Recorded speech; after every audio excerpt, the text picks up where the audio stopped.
Hola, ¿qué tal? Mi nombre es Violeta Vázquez Rojas Maldonado y les doy la bienvenida a esta videocolumna de Sin embargo que publico el lunes 23 de septiembre de 2024. Se llama Así habló la gente común. El cambio político que se inició en México en 2018, el cambio en la manera de conducir las decisiones, de priorizar las necesidades, de distribuir los recursos y, en suma, de organizar la vida pública, inevitablemente implicó un cambio cultural. Un cambio en lo que se considera importante, en lo que se considera justo, en aquello a lo que una colectividad aspira como país. Y ese cambio cultural, a su vez, no podía darse sin un cambio en el lenguaje mismo. ¿Con qué palabras asociamos lo valioso y lo repudiable? ¿Con qué términos nuevos o recuperados del olvido designamos lo que antes no conocíamos o no nos importaba? Pero sobre todo, con un cambio en los emisores y los destinatarios del discurso público. En este aspecto, como en muchos otros, en estos 6 años hubo una democratización discursiva. La voz de la gente común empezó a tener peso en la opinión general. Se convirtió no solo en una fuente que merece conocerse, sino en la autoridad misma para guía de las decisiones políticas y que distingue lo deseable de lo indeseable, lo importante de lo secundario. La gente común es la señora que en un video cortito explica que por un milagro del señor de la Peñita, AMLO llegó a ser presidente. Y con ello no solo evitó que se inundara el pueblo de Temacapulín, Jalisco, de donde es ella, sino que también fue el primer presidente que volteó a ver a los pobres y enfrentó a sus adversarios que ella reconoce como el poder y el dinero. O aquella otra mujer de Guerrero que en la marcha del 27 de noviembre de 2022 mostraba su hartazgo ante el mote de acarreados que les prodigan a los obradoristas cada vez que se manifiestan en las calles. También es el economista que desde sus hilos de X nos explica con gráficas y palabras simples cómo el aumento del salario mínimo impactó en la reducción de la pobreza. O el cocinero que, armado con un teléfono, desmiente con evidencias una noticia falsa. Como ellos, hay cientos de miles de otras y otros documentalistas y opinadores de lo cotidiano. La gente común tiene creencias variadas y seguramente explicaciones distintas, pero coinciden en la identificación de sus agravios y sus esperanzas. La gente común son millones de personas y sus testimonios abundan en también millones de documentos visuales y escritos que bien pueden constituir la memoria detallada de los tiempos que nos ha tocado vivir. Estos pequeños atisbos nos permiten ver algo que durante décadas fue negado. La gente común tiene razones, principios y fundamentos para sus convicciones. Además de las redes sociales, que pueden estar al alcance de cualquier persona con la mínima tecnología, uno de los cambios más notorios de estos 6 años fue que la opinión de la gente común también alcanzó a ocupar espacios en los grandes medios públicos y corporativos y de manera importante en la opinión escrita, por definición más prestigiosa y con más tendencia a perdurar que la que se expresa por un canal audiovisual. Los medios permitieron, en muchos casos por una voluntad auténtica de entendimiento, en otros por una concesión a regañadientes ante las circunstancias, la presencia de analistas y comentaristas que articularan para un público masivo la opinión mayoritaria.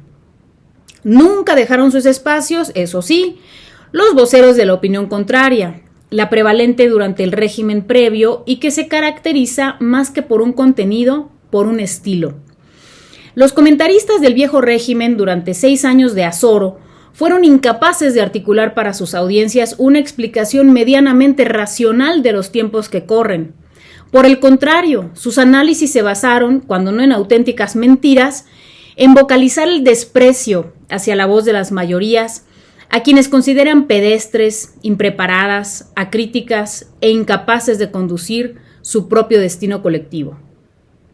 Cuando las voces de la gente común ocuparon el espectro del discurso público, se desmoronó la figura del intelectual de élite.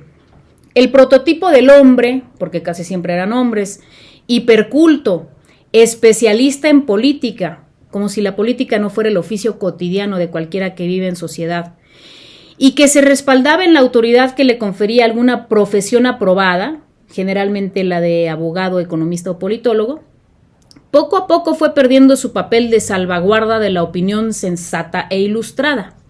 Se les llamó a cuentas, como quien dice, y sus dichos tuvieron que buscar más respaldo que el apellido de quien los enuncia.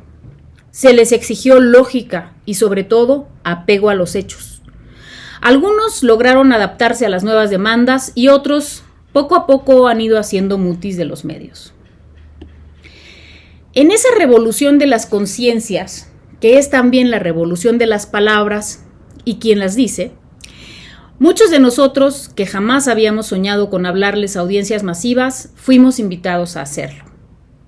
Lo hicimos desde nuestras posiciones, no de especialistas y eruditos, sino precisamente de lo opuesto. Hablamos para la gente común de lo que opina la gente común y tratamos de analizar y exponer sus razones, nunca de negarlas. Recibimos, de parte de quienes aún piensan que para tener un micrófono se necesitan determinados diplomas, denuestos y vituperaciones. Lo asumimos como la cuota de humillación que bien dice el presidente que viene con ciertas labores. Hay oficios que implican encarar la afrenta. Sin embargo, quienes llevamos a cabo esta tarea no de generar la opinión para las mayorías, sino de entender esa opinión y comunicarla, no le hablamos a quienes de antemano la desprecian. Nos hablamos, sí, entre nosotros, viéndonos unos a otros, que para eso somos bastantes, y nos distinguimos de aquel pequeño círculo de élite que, en cambio, decidió mirarse exclusivamente el propio ombligo.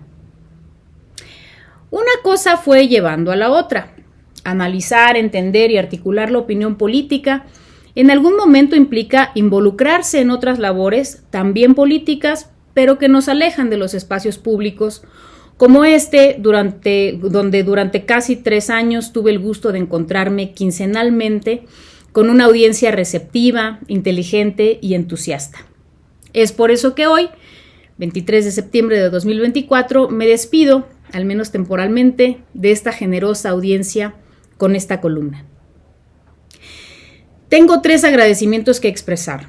El primero al incansable equipo de Sin embargo. Alejandro Páez Varela, que me invitó amablemente a ocupar este espacio, a Álvaro Delgado, Fabricio Mejía y Jorge Cepeda Patterson, faros en este oficio para mí antes impensado. El segundo agradecimiento es para la audiencia de este prodigioso canal. Cada comentario suyo fue leído con detenimiento y agradecido con el corazón. El tercer y último agradecimiento es para quien hizo posible este cambio de manos en los micrófonos, el que le cedió la palabra a la gente común y la comunicó cada día desde su conferencia mañanera, el que antes de hablar escuchó y por eso habló directo a la comprensión de la gente y comprendió lo que la gente decía. Entre muchas otras cosas que agradecerle, le agradezco profundamente el cambio en la palabra que llegó con su gobierno, querido presidente. Gracias y hasta siempre.